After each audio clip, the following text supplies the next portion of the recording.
Hi అండి అందరికీ. ఈరోజు నేను ఇసుకదొందల పులుసు ఎలా చేయాలో చూపిస్తున్నాను. స్టవ్ వెలిగించుకొని కడాయి పెట్టుకొని తగినంత ఆయిల్ వేసుకోవాలి.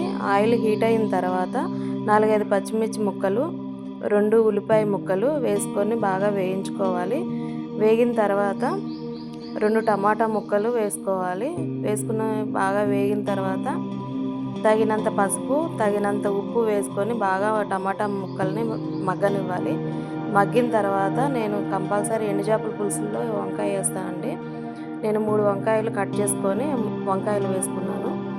వేసుకొని మూత పెట్టుకొని వంకాయలు బాగా మగ్గిన తర్వాత 2 స్పూన్ల కారం వేసుకొని ఆ కారం వాసన పోయేంత వరకు మగ్గనిచ్చుకోవాలి.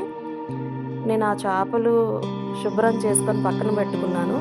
ఆ శుభ్రం చేసిన చేపలు అన్నీ వేసుకొని కలుపుకొని ఒకసారి మూత పెట్టుకోండి. అవంతా ఆ చేపలకి పడుతుంది పసుపు, ఉప్పు, కారం అనేది.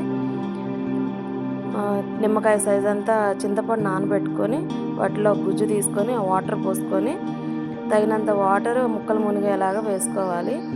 వేసుకున్న తర్వాత ఉడకనిచ్చుకోండి. కనీసం ఒక 15 మినిట్స్ అన్న పడుతుంది.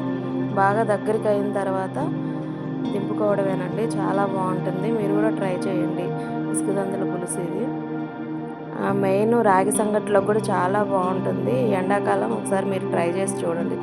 చాలా టేస్టీగా ఉంటుంది. చూసారు కదా ఎంత చక్కగా ఉడికిందో.